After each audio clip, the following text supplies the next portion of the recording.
Et salut à tous, c'est France d'ici. Aujourd'hui on se retrouve pour la présentation du pack de figurines SH Figuarts de Kylo Ren et du garde prétorien Heavy Blade avec BB-8, tiré du film Star Wars Les Derniers Jedi. Vous allez voir que c'est un pack vraiment magnifique et commençons par la présentation de la figurine de Kylo Ren, mais tout d'abord par son packaging. Des packagings habituels de SH Figuarts avec ici en grand le logo Star Wars, SH Figuarts et leur slogan en doré.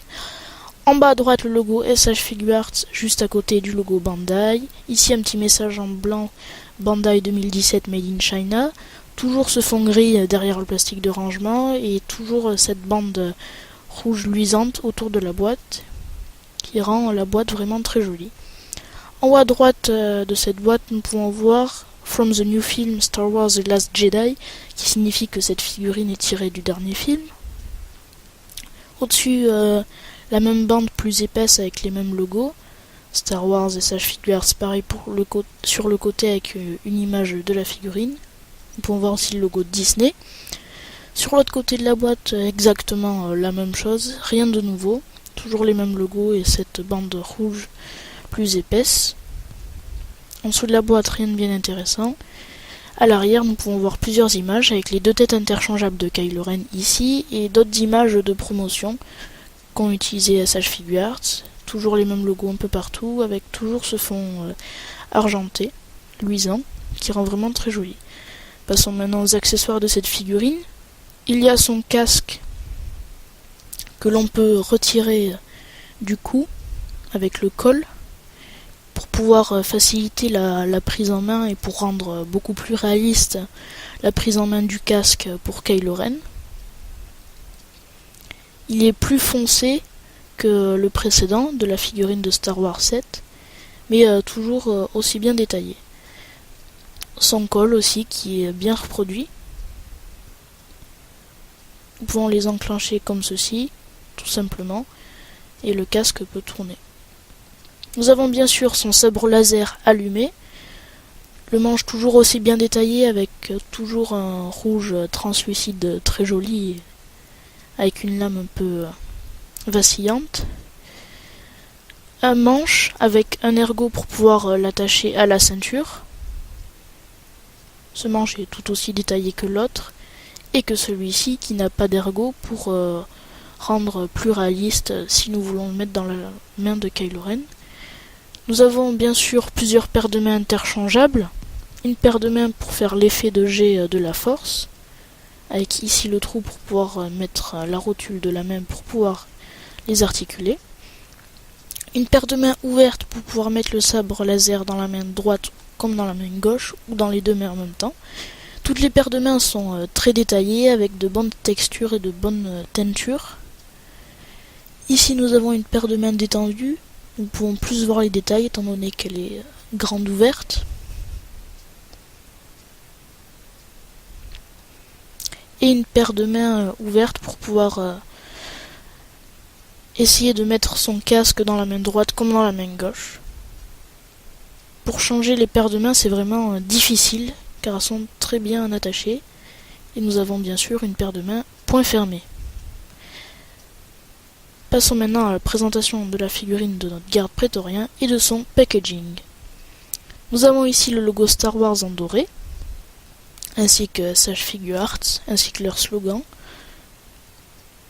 Toujours ce fond gris derrière le plastique de rangement, le nom de notre personnage, les mêmes logos que l'on retrouve partout sur toutes les boîtes. 2017, pareil, elles sont sorties en même temps bien sûr.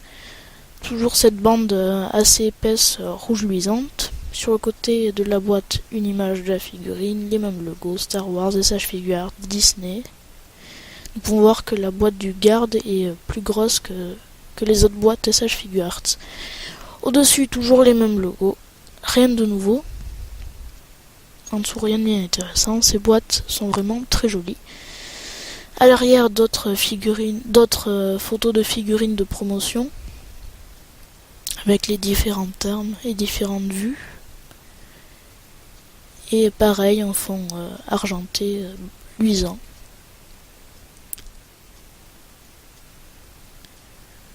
Passons maintenant aux accessoires de cette figurine. Il y a bien sûr sa grande lame C'est vraiment une arme vraiment très grande, très bien détaillée et reproduite, que je trouve vraiment magnifique, bien sculptée, enfin, elle est vraiment sublime, je trouve.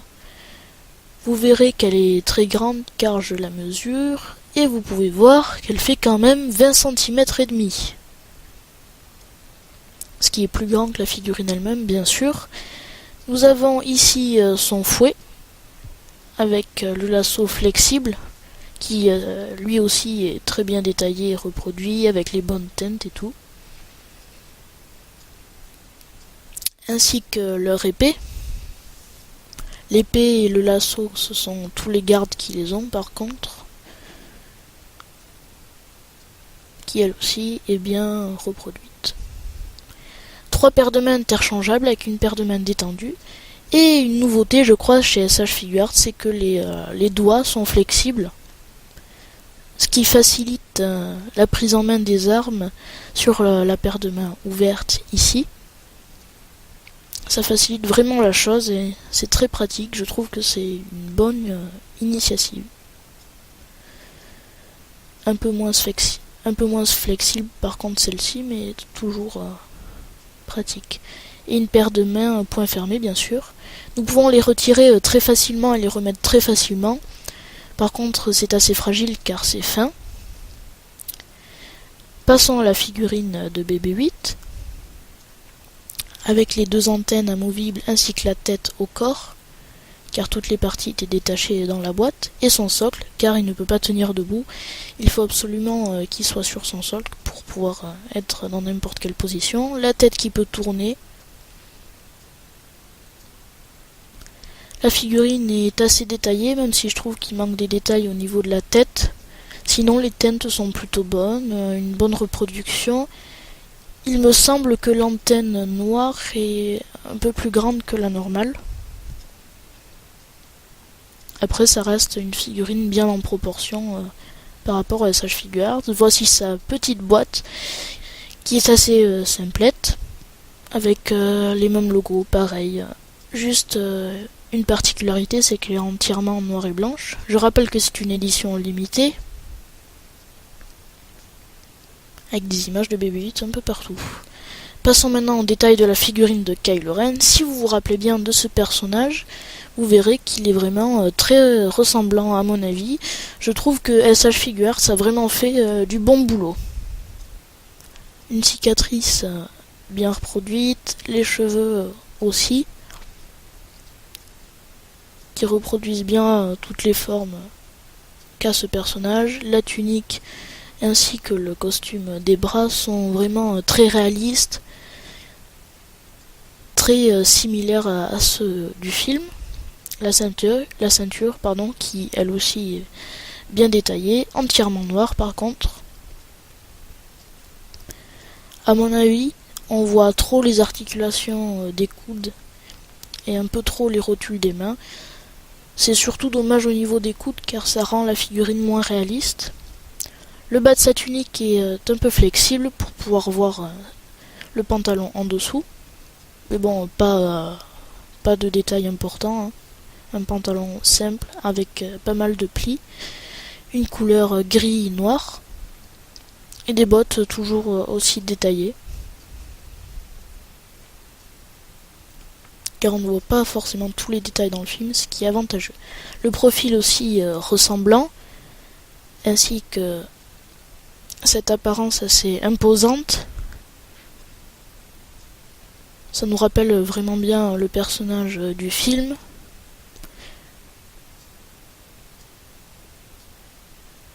Derrière son avant-bras, rien de bien spécial. Le bas de la tunique qui est divisé en 2, qui peut s'écarter. Et pour le bas, rien de bien nouveau.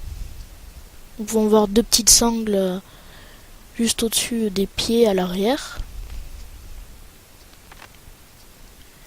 Passons à l'arrière de la figurine maintenant. Des cheveux qui ont un effet un peu sali, qui est très bien reproduit. Le derrière de la tunique, pareil.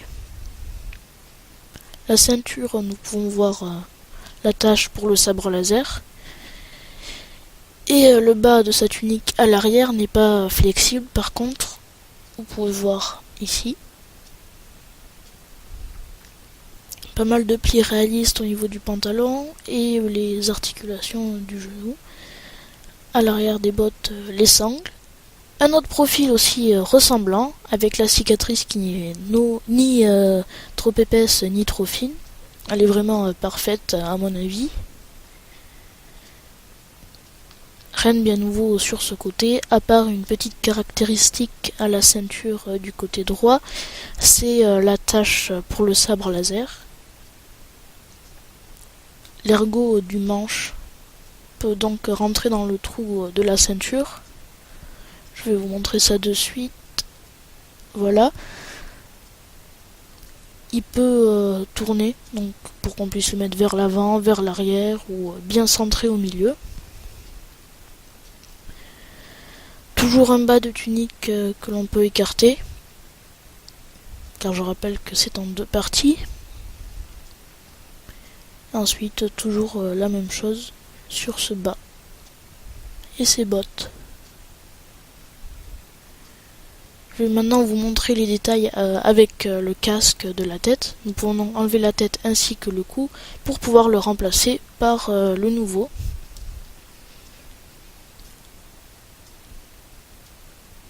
Un aspect aussi très ressemblant.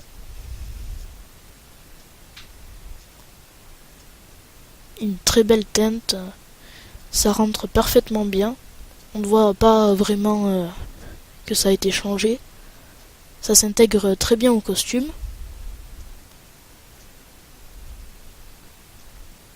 Et le casque est vraiment toujours aussi menaçant. Mesurons la taille de cette figurine maintenant et nous pouvons voir qu'elle fait tout juste 16 cm. Passons maintenant aux articulations de cette figurine. La tête peut tourner dans n'importe quelle position, s'avancer, aller vers l'arrière, se pencher sur les côtés. Le cou ne peut pas vraiment tourner. Pour la figurine avec le casque peut légèrement s'avancer, se reculer, se plier sur les côtés. Mais il faut faire gaffe car le cou peut s'en aller. Ce n'est pas cassé bien sûr, mais il peut se détacher, c'est un peu embêtant. Le bras qui peut se lever,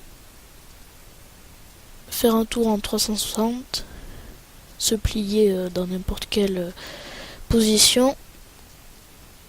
Ici, cette pièce peut bouger pour essayer de cacher l'articulation. Le coude qui peut se plier. Pareil pour la main qui peut aussi tourner.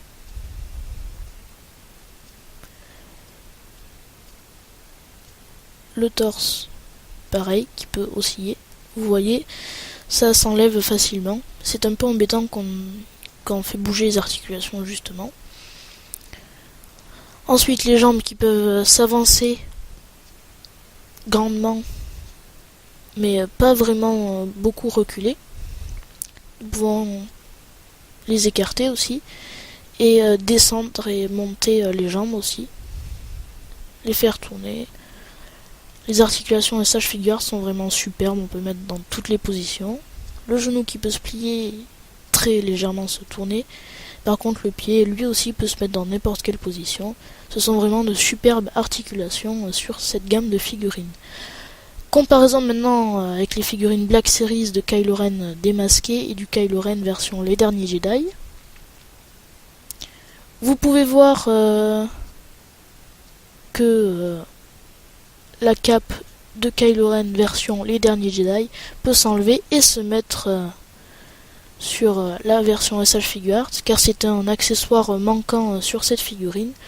Donc je me posais la question si elle irait à la figurine SH Figuarts, et vous pouvez voir que oui, elle ne touche pas le sol, les épaules sont peut-être un peu trop larges. Comparaison maintenant avec la figurine SH Figuarts de Kylo Ren et du garde prétorien, vous pouvez voir que le garde prétorien est assez petit par rapport à Kylo Ren, même si je pense plutôt que c'est lui qui est plus grand. Il faut savoir que dans la vraie vie il fait quand même 1m90 je crois. Passons maintenant à la présentation de la figurine du garde prétorien. Donc au détail de cette figurine. C'est une figurine vraiment très bien réussie et très bien reproduite par rapport à celui du film.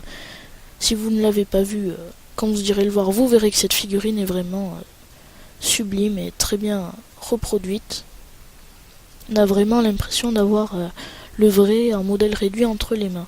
Un casque très particulier mais très joli, avec des parties brillantes sur son armure et différentes parties en imitation de tissu. Vous pouvez voir, il y a 2 teintes différentes. La majeure partie de son armure est lisse et brillante. Les épaulettes peuvent légèrement bouger car ce sont des pièces à part qui sont montées à part, ce qui facilite les articulations bien sûr. Ici aussi nous avons une pièce à part pour pouvoir faciliter le mouvement du torse, les articulations au milieu des coudes et sa toge qui est flexible. Donc là souvent on peut voir les détails des jambes en dessous, donc des détails que l'on ne voit pas beaucoup dans le film. Donc ça nous offre un aperçu différent.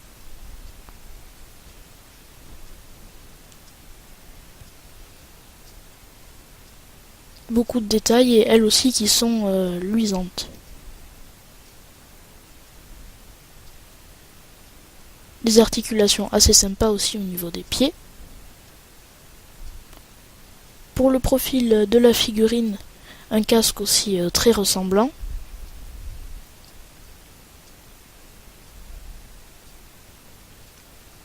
Énormément de détails que l'on ne voit pas forcément dans le film.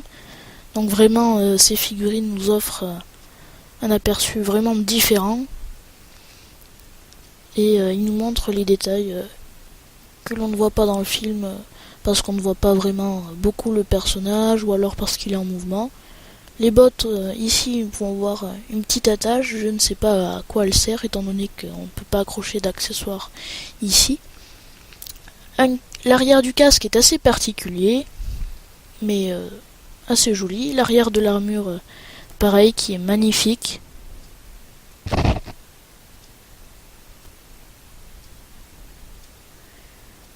L'arrière des bottes est assez simple. Hein. Pour l'autre côté de la figurine, toujours le même profil, rien de bien nouveau comme détail. Tous les détails sont bien symétriques d'un côté comme de l'autre.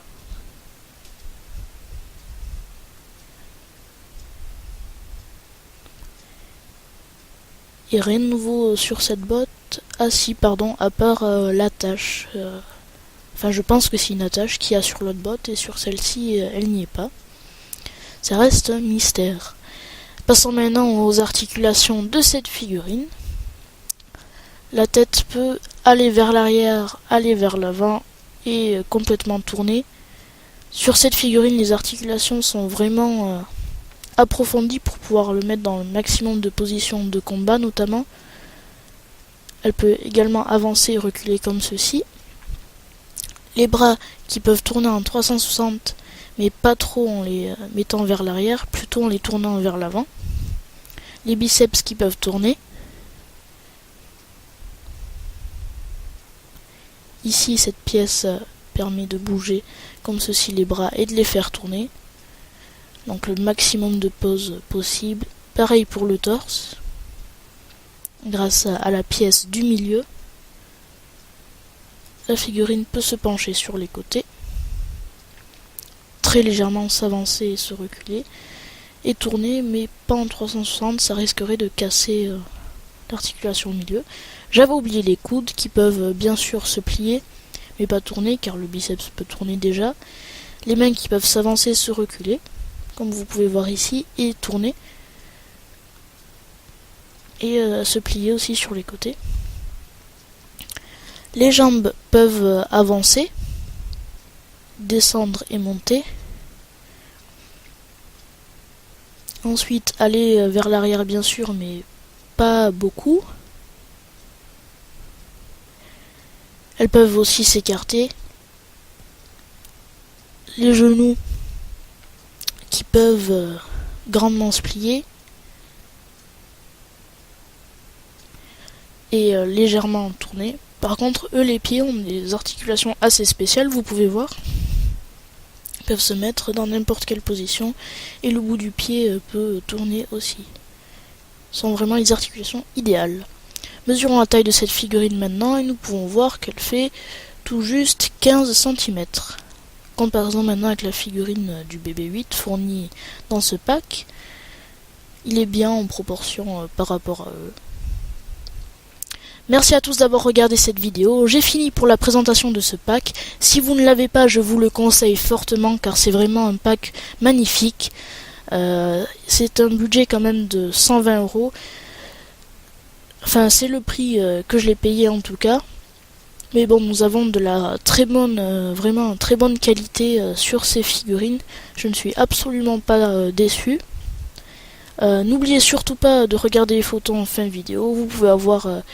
Vous pourrez voir d'autres positions, d'actions et tout ça. N'hésitez pas à liker, à vous abonner, à laisser un commentaire, à m'écrire à l'adresse mail présente en fin de vidéo. Encore merci, à la prochaine et ciao ciao.